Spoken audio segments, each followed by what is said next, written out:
rain days, she almost drive me crazy. Got a gal. Hit hard, they hit fast, an invisible assassin, and that's what we are. We come out to assassinate.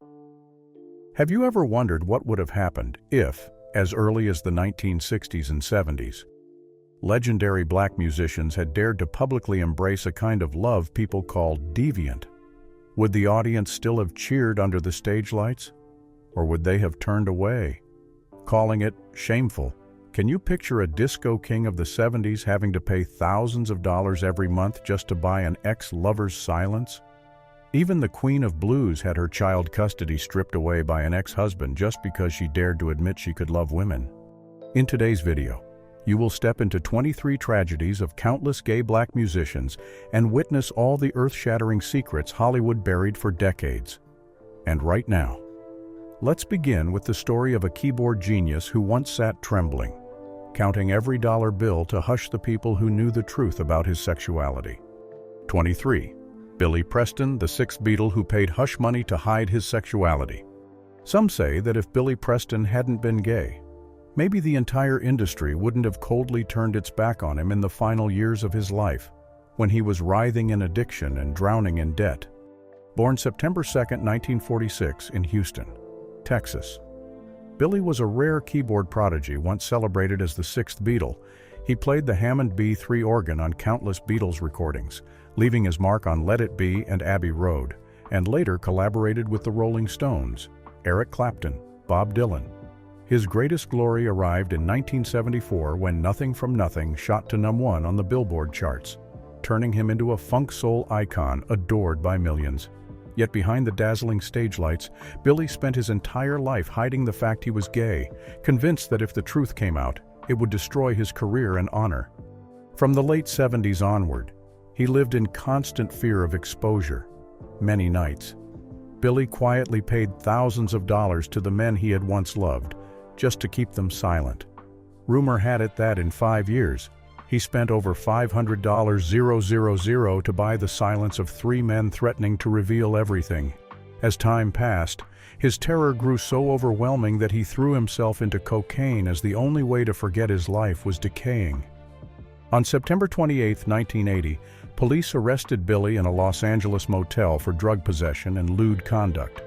One former manager recalled the night he sat curled up in a corner, hands shaking, tears splashing onto the keyboard as he mumbled over and over, "I just want to be loved without having to pay for it." Later on, cirrhosis, hypertension, and kidney failure dragged him into the abyss. And then, on June 6, 2006, Billy took his last breath in a hospital bed in Scottsdale, Arizona, in a deep coma. Even in that final moment, the man who had been his secret partner for years did not dare to enter, because Billy's family had threatened to sue if he appeared. And so, the life of a genius ended in absolute loneliness, as if every love he ever longed for was a luxury he would never touch. 22. Jermaine Stewart coming out ended his career. If one night you happen to hear "We Don't Have to Take Our Clothes Off" playing on some old radio station, remember that the man singing that cheerful song died in silence, after the world turned its back on him simply because he refused to hide who he really was. On September 7, 1957, Jermaine was born in Ohio into a poor working-class family. The brown-skinned boy with the sad eyes grew up spending his evenings dreaming of becoming a singer. By 1986, "We Don't Have to Take Our Clothes Off" lifted him from a tiny studio to the MTV stage, selling millions of records and turning him into a pop R&B idol. But when the stage lights dimmed, Jermaine decided to do what no one else dared come out as a man who loved men. One day in September 1987, he held a microphone during a live interview, his voice shaking as he said, "I'm not ashamed of who I love." That sentence was like the shot that killed his career just weeks later. His record label abruptly cut his funding, shows were canceled, and tabloid headlines buried him in ridicule, calling him the sissy. Friends said many nights Jermaine sat curled up on a chair, staring at his old poster on the wall, softly asking, "Why do they hate me so much?" By 1995, a hospital in Illinois admitted Jermaine, wasted away, his lungs badly infected, his skin mottled with bruises. Some said he had sent handwritten letters to his last record label, begging them to release his album so he could afford treatment, but not a single reply came. On the morning of March 17, 1997, Jermaine Stewart died on a cold iron bed, with exactly $432 left in his bank account. No colleagues came to the funeral. Only an old cassette player replayed the hit that once made all of America dance. A cruel reminder of how easily people forget a singer who dared to live honestly. 21. Luther Vandross nightly calls to an unnamed man. In all the love songs Luther Vandross ever sang, not one truly told of his heart, a heart shattered by having to love in the shadows, hidden to his final breath. Luther was born April 20, 1951 in New York, growing up with the old piano his mother bought with money from working night shifts. When his voice rose, record labels hurried to brand him as the most seductive man in R&B, an image they insisted must stay spotless, wholesome, so very masculine. But no one knew that when the lights went out. Luther often went home to his small apartment and called a man whose name he never revealed, just to hear him say, "I'm still here." By 1990, the weight of his secret began to crush him. Luther gained weight uncontrollably from depression, and some days needed an assistant just to lift him onto the recording stool. One night in November, a studio engineer saw him crying behind the glass wall, his voice breaking as he sobbed. "I'm scared that my whole life, no one will ever know who I really loved." When a stroke in 2003 left Luther paralyzed on one side, the media covered every detail of his health, but never once mentioned the partner who had quietly lived with him for 14 years. In his final nights, Luther could no longer sing, only mutter the man's name in fevered delirium. On July 1, 2005, he slipped away in silence. Hundreds attended the lavish funeral, but the only man he had ever loved stood hidden behind the trees, too afraid to step near the casket. And perhaps that loneliness was the saddest song Luther Vandross never had a chance to record. 20. Larry Levan loving in secret shame. Next is the story of a musician and DJ who once made all of New York bow to his bass lines, but had to love a young man in secret and shame. That was Larry Levan, the genius who turned Paradise Garage into a disco sanctuary where outcasts and the scorned came to be themselves, if only for a few short hours. They called him the godfather of Garage House, but few knew his life was steeped in humiliation and fear. In 1983, Larry fell for Marcus, a dancer 15 years younger, who would wait for him every night after shows, always with a white scarf around his neck as their signal. They met in the record storage room, stealing hurried kisses under dim lights, then drifting apart like strangers if anyone entered. The club owner knew and once threatened to kick them out like stray dogs if they ever came out. In the fall of 1984, Marcus disappeared from New York, leaving behind a crumpled note that read, "I can't stay invisible forever." From that night, Larry sank into heroin completely, sometimes vanishing for 3 days before someone found him convulsing in the club bathroom. People whispered that he had slept with more than 100 strangers, trying to fill the emptiness no one else could. By 1985, the IRS sent him a notice demanding $180,000 in back taxes, pushing his mind further into despair. One September night, he sat on the Paradise Garage floor, headphones blasting "Stand on the Word," hands trembling as he poured sleeping pills onto the bottle cap, whispering that he had become a cowardly addict, as if it were a curse waiting to happen. HIV arrived as the final blow, when his body shrank to under 110 pounds. Larry had no choice but to sell the mixer once called the club's soul to pay for medication. And then, one November night in 1992, in a freezing hospital room, people said Marcus quietly stood in the hallway, only to be chased off by Larry's family as if he were a criminal. Larry died as his favorite song played through the headphones, ending the life of a man who gave everything to music but was never allowed to love out in the open. 19. Little Richard, the rock and roll legend who lived 2 lives. Little Richard was a rock and roll legend who once screamed the most blazing lyrics of the century into a microphone, yet spent half his life cursing himself for the simple desire to love another man. On October 3, 1957, while touring in Australia, Richard abruptly announced his retirement in the middle of a show, threw his diamond ring into the river, and declared that God had appeared in his dreams, warning him to give up the sin of homosexuality right after. He returned to Georgia and donated $50,000 to a Pentecostal church, hoping to wash away his past, but the old scars ran too deep. In his memoir, Richard wrote that his own father once whipped him with a belt just for wearing pink lace underwear. He said that was the first day he realized his love would always be considered disgusting. Then in 1962, when rock and roll exploded across Europe, Richard returned to the stage at the London Palladium. Rumor had it he fell madly in love with a saxophone player nearly 20 years younger, who waited backstage with a cup of tea and a quiet smile. For 6 months of touring, they stayed in the same hotel room, recording an unreleased demo, but in August that year, the management company forced Richard to sign an agreement to break up immediately or have his entire contract canceled. On their final night together, they just sat shoulder to shoulder by the Kensington Hotel window, watching the city lights fade without saying a word. In the 70s, when the rock craze returned, Richard lived as if torn in two. By day, he wore a preacher's robe at church. By night, he donned a white fur coat to sing Tutti Frutti before a sea of wild fans. In November 1973, during an interview, he looked straight into the camera, his voice trembling, and said, "I don't know if I'm a preacher or a monster. Maybe I'm both." Even at the end of his life, he kept wavering between denial and confession.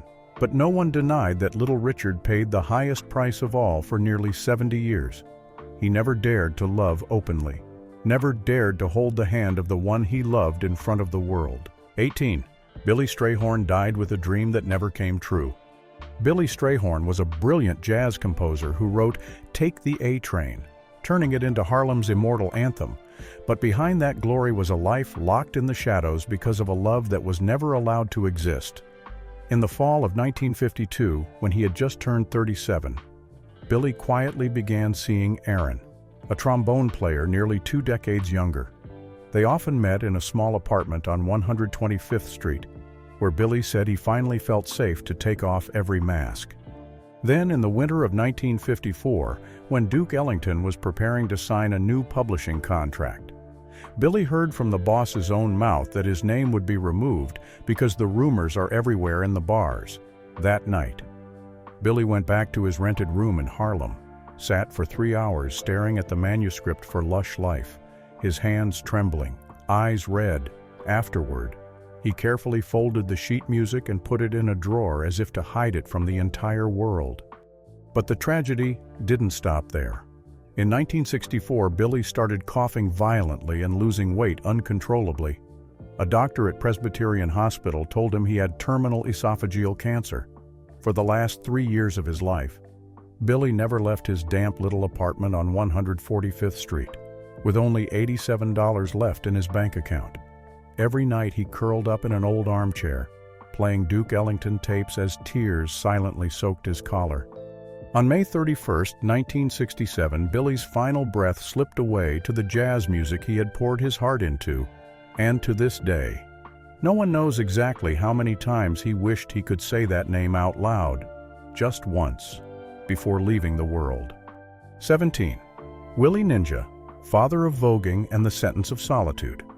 You just heard the story of Billy Strayhorn, who hid an entire lifetime of love in the dark. But next, I want to tell you about Willie Ninja, another legend who dared to turn the catwalk into a weapon against prejudice, only to collapse under the weight of secrets he could never bury.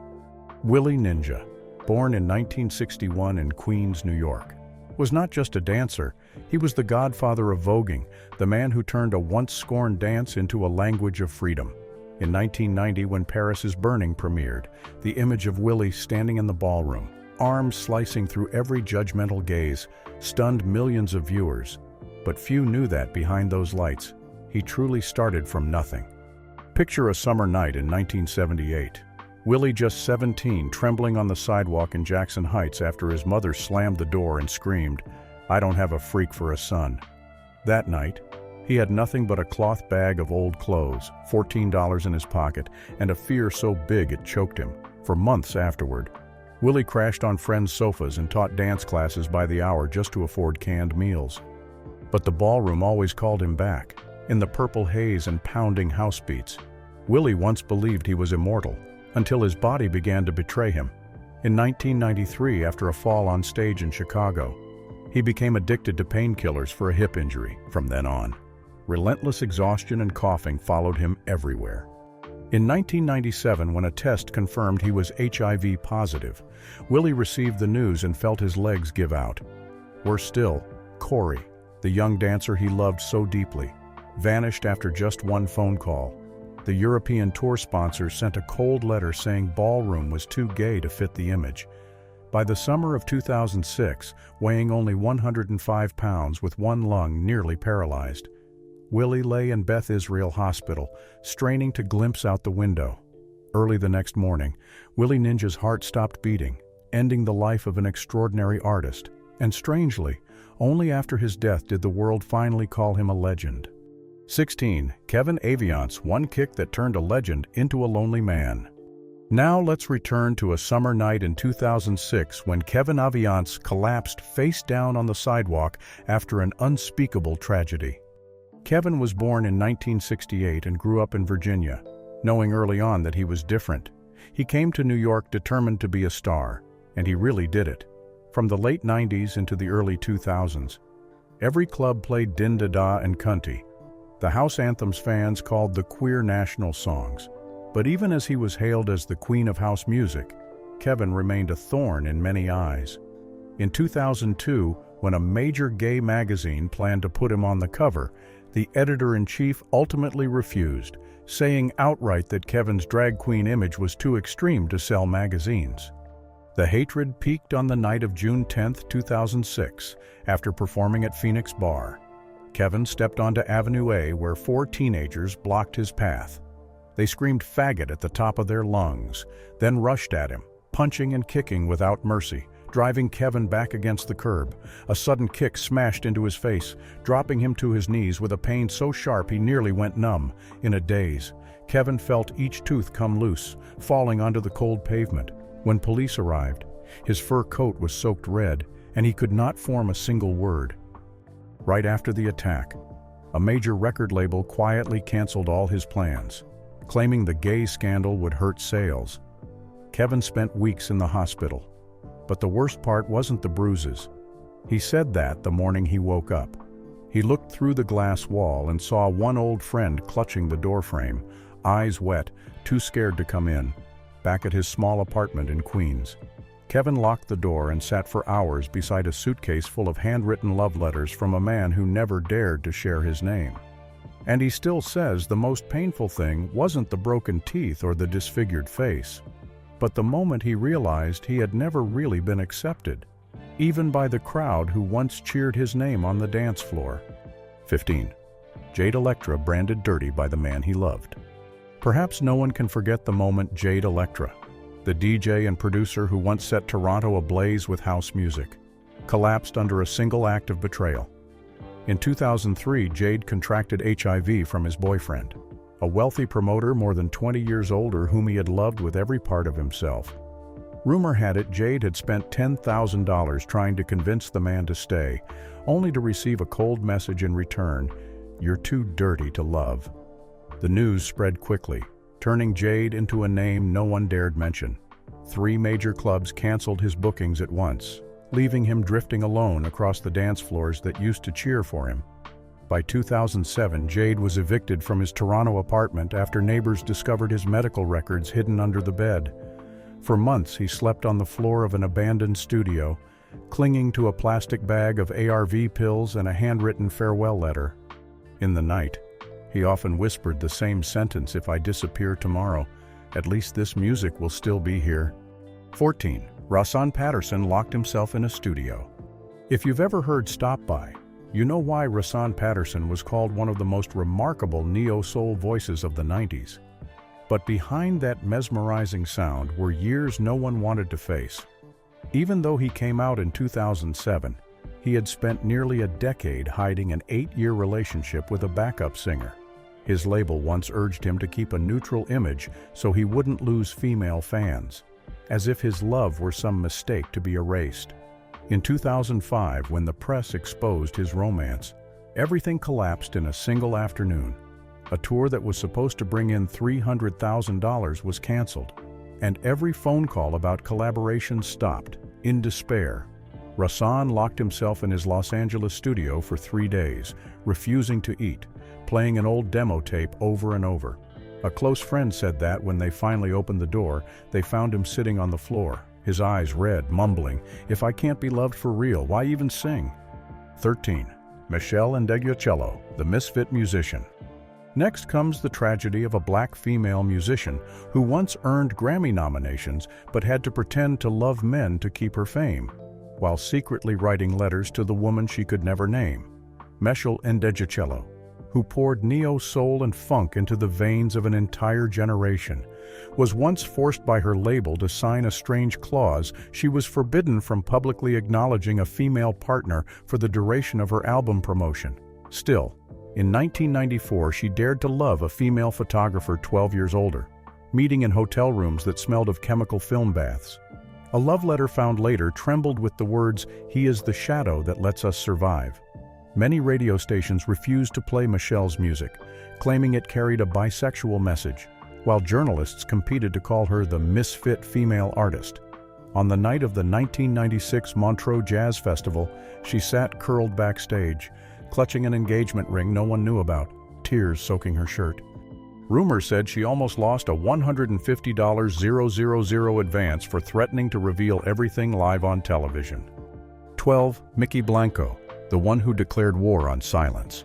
Some say Mickey Blanco was born to scream the truths the world was too afraid to hear, and on June 12, 2015, the day his debut album was released, Mickey received the news he was HIV positive in a shabby Berlin hotel room. A friend later described that moment, how Mickey smashed the bathroom mirror, blood streaking across the floor like a declaration that could never be taken back. Weeks later, rumors spread that his French boyfriend's family had locked him out, calling him a disgrace to the family's honor. From then on, Mickey kept touring while quietly selling off everything precious to buy ARV medication. Once, he had to sell his laptop just to afford the pills, left with exactly 87 euros in his wallet. That night, Mickey recorded a demo called "Don't Cry" in the club, his voice hoarse, each line like a sob tangled between fear and defiance. The song was never released. Only a few people have said they heard it, and they could never forget the way that voice sounded both fierce and desperately sad. 11. Big Freedia, the one who lived through death threats. People often call Big Freedia the queen of bounce music, the artist who once made Beyoncé stop and marvel. But few know the terrible price behind that spotlight. In the summer of 2011, while Freedia was on tour in Texas, a group of strangers blocked the tour bus near Houston, gripping iron rods and screaming, "You filthy queer, you have to die." That night, Freedia hid in a cheap motel, clutching the phone with trembling hands as he called his mother, his voice cracking. "I'm so tired of having to ask permission just to exist." In just 6 months, Freedia was forced to move 3 times because death threat letters kept sliding silently under the door every week. Each time he relocated, nearly $60,000 in show deposits and equipment disappeared. Even so, Freedia came back to the stage, still wearing glittering skinny jeans, still shouting out a love for himself, because if he didn't, maybe the fear would have killed his spirit long before any threat ever could. 10. Kaytranada, a life spent hiding in plain sight. Can you picture a Grammy-winning artist like Kaytranada almost giving up music because he was terrified his mother would find out her son was gay during his European tour in 2015 on the night of a show in Paris? He got a short text that simply said, "Are you okay?" and he panicked so badly he locked himself in a bathroom for over an hour, clutching a bottle of tranquilizers in his fist. People whispered that Kaytranada once fell for a famous rapper, but was threatened with lawsuits if he ever spoke out. A recording engineer once said he smashed a glass right there in the studio because he couldn't stand living 2 lives anymore. For years, Kaytranada kept a journal by his bed, filling page after page with the same question over and over: do I deserve to be loved? 9. David McAlmont, a voice cursed by secrets. When David McAlmont, the Guyanese-born soul pop singer, lifted his voice in Yes with Bernard Butler, all of Britain felt like they were hearing an angel pouring out his heart. But when the stage lights faded, he was just a man worn down from hiding who he loved. In the summer of 1995, while he was working on a new song in his rented flat, a tabloid photographer who had been lurking for nights finally snapped a picture of him kissing his boyfriend in Soho the next morning. The headline was pure humiliation, and the label immediately sent a letter canceling a £200 000 deal. David sank to the floor, still clutching the unfinished lyrics, tears rolling down his face. A few weeks later, he brought an engagement ring backstage at a Brixton show, his hands trembling as he knelt in front of the man he loved. But before he could get the words out, the man's mother stormed out, ripped the ring box from his hands, and tore it to pieces. David just stood there, frozen, wondering if he had lost both his music and the person he loved most. 8. Sylvester the Disco King's final days. Everyone knows Sylvester, the man who dared to wear a white fur coat, bright red lipstick, and sing "You Make Me Feel Mighty Real" with a blazing falsetto that defied the world to look away. He wasn't just a singer, he was a songwriter and producer who created the very sound of disco in the 70s. He stood on stage in San Francisco as a rare symbol of freedom for black gay men, but behind the music and the spotlight, he always knew something was waiting inside him. Early in 1987, the doctors told him he had HIV, and it quickly drained away his strength. Every night, he sat alone in his little apartment, holding a photo of himself on the day he won his Billboard Award, whispering, "My music has to outlive me." By the end of 1988, he weighed barely 90 pounds, too weak to climb the steps to the stage. On the morning of December 16th, Sylvester took his last breath at 41. People say that even in his final hours, he asked them to play his own tape so his voice would be the last thing he heard. 7. Donny Hathaway, a song left unfinished. Here is the story of a soul legend whose life was pushed to the edge by rumors about his sexuality and the darkness of mental illness. Donny Hathaway had the kind of voice that could hush a whole room with a single note. He wrote "A Song for You" this Christmas, and so many ballads that people said were really the confessions he never spoke out loud.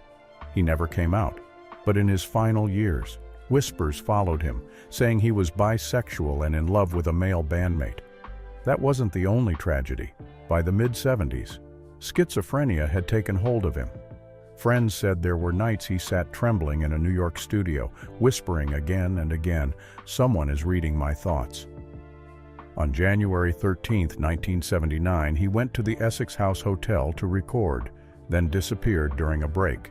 Hours later, they found him on the marquee roof, after a fall from the 15th floor, ending his life at 33.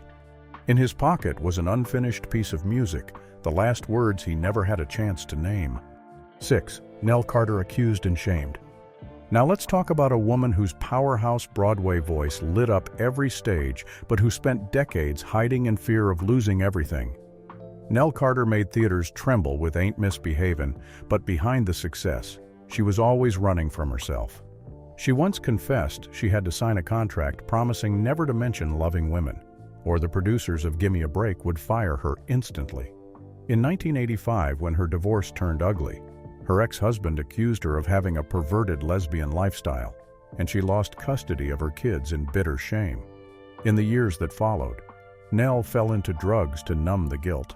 Friends said there were nights she sat alone in her living room, holding a photo of her children, whispering she didn't know if she'd ever get to live as her true self.